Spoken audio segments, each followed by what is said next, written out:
Is the new album from Blur, The Ballad of Darren, worth a listen? Let's find out.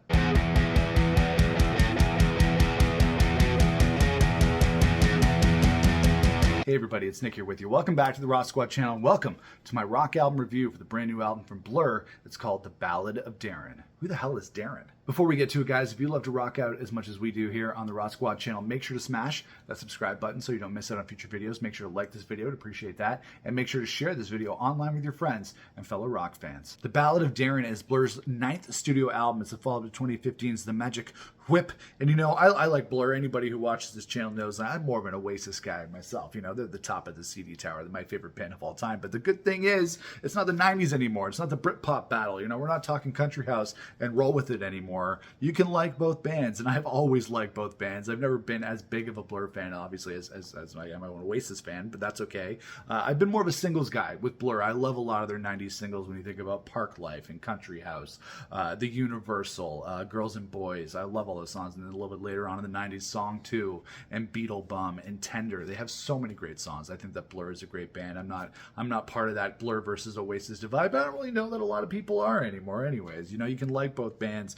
And I really love the NARCISSIST, the first single that was released from this record. I think it's one of my favorite songs of 2023 so far. There's just something about the vibe and melancholy of that song that I really just love. So I think the NARCISSIST is a fantastic single and a fantastic Blur song. And then when it comes to this new album from Blur, The Ballad of Darren, I was very much looking forward to it. And you know, the thing about Blur is they've always been more kind of British than Oasis. I know Oasis is very English, very British. I know that, you know, Blur are the southern London band, Oasis are the northern Manchester band, but I think that Blur kind of has more of that kind of like traditional kind of posh English British vibe than Oasis, obviously, because Oasis are working class lads. But this new album from Blur, The Ballad of Darren, it's a really great effort. It's a lot different than I thought it would be. There's definitely no Song 2 on here. There's no Girls and Boys. There's nothing like that happening on this record. It's a little bit more subdued than I thought it would be, but there's a really great, just pleasant listening experience going on with this album, The Ballad of Darren, and I really enjoyed it. You know, I think that Blur are very talented songwriters. I'm really glad that they're back. They've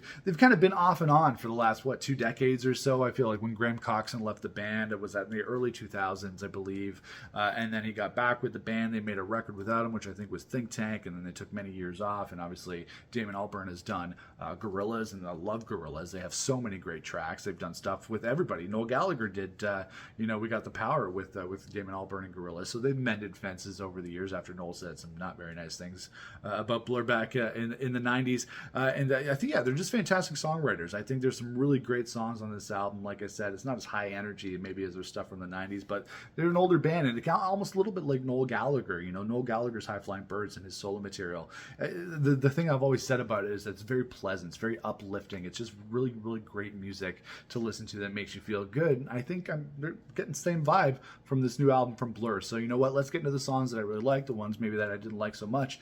Let's go track by track. Actually, I just went on Wikipedia, and it turns out that the album is named after Darren Smoggy Evans, who is Damon Albarn's bodyguard. So there you go. Mystery solved. We know who Darren is. The Ballad of Darren kicks off with a song called The Ballad. So I guess maybe this one is about Darren. This was a really soft and sweet start to the album. Like I said, there's one of those things that I could say about this record is that's very pleasant. It's just really nice to listen to. I got a lot of great vibes from it. It's got an appropriate title, being kind of the title track.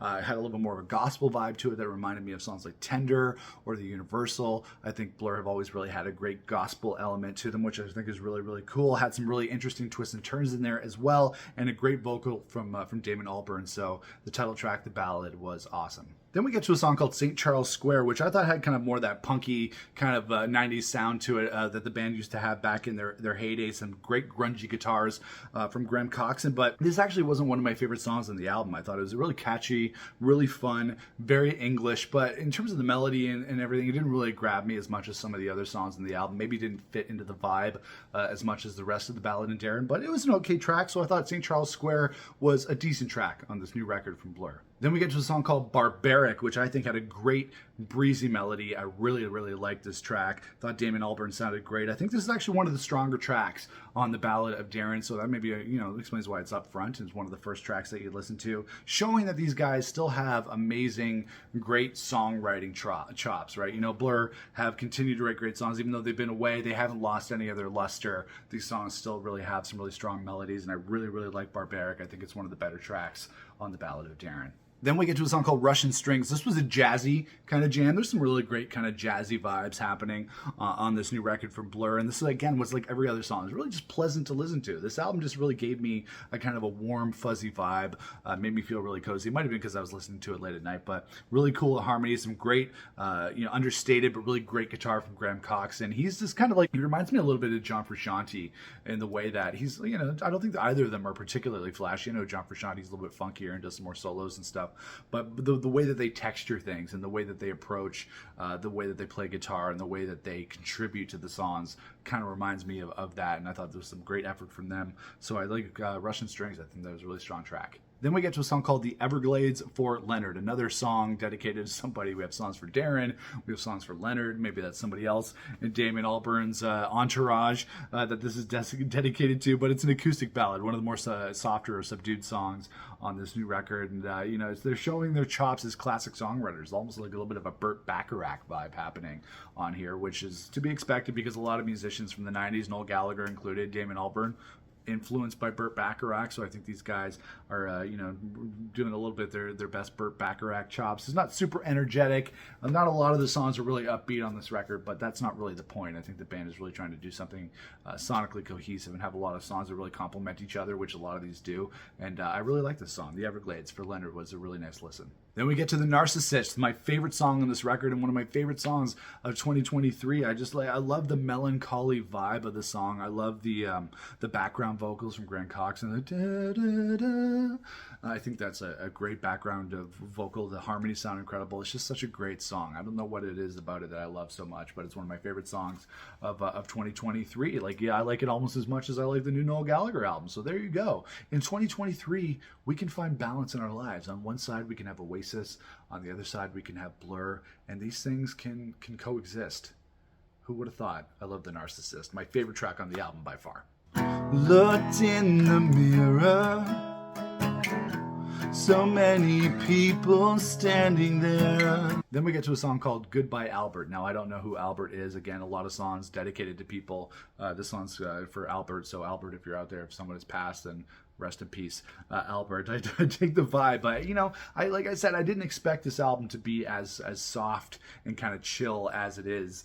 Blur is very much known for some of their more upbeat, Britpop-y kind of stuff. They've evolved obviously quite a bit, and this song is maybe a little bit, as you're getting towards the end, it might meander a little bit. You might get a little bit bored, and this is maybe not my favorite song on the album, but I still thought it was decent and contributed to the overall vibe of the album. So that is Goodbye Albert. The next song on the Ballad of Darren is Far Away Island, another pleasant song, but this one didn't really jump out to me as some of the other tracks. There's a song after this called Avalon, which I really, really loved. But this, towards the end, was losing me a little bit. The album wasn't super long, but there isn't a lot of peaks and valleys happening through this album. It's very much just kind of staying throughout the same vibe for the majority of the runtime. And Far Away Island was my favorite track. It was okay, but for me, it was a little bit filler. And like I said, the next track, Avalon, is one of my favorite tracks on this record. Maybe my favorite song on the Ballad of Darren after The Narcissist. Really love the melody on this song. Love the lush orchestral sound. Again, very Burt Bacharach when you have the strings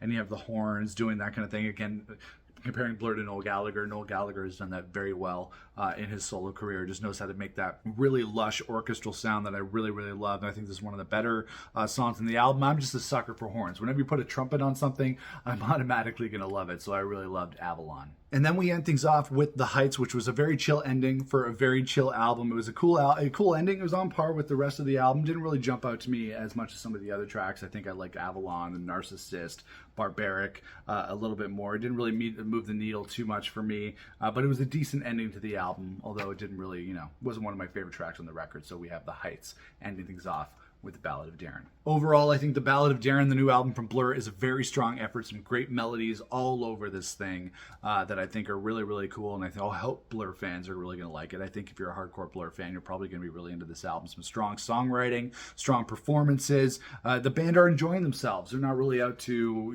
prove anything to anybody or do anything that they don't want to. They're making the music that they want to. And it's a great record. It's really cool. Lots of the titles, the ballad, the narcissist, the this, the that. A lot of the titles on the Ballad of Darren. Some good songwriting. But like I said, if you're one of those people who's like, oh, why? There's nothing like Song 2. There's no Girls and Boys. There's no Park Life on this.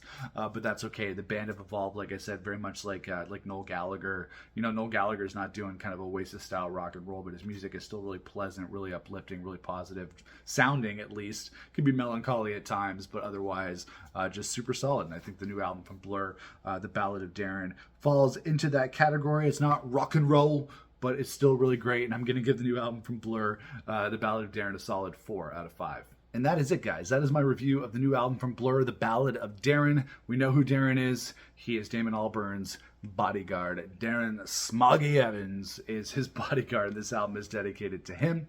And let me know what you thought of The Ballad of Darren in the comments below. Make sure to subscribe to us here at the Rock Squad if you love to rock out. If you like us, you can like this video.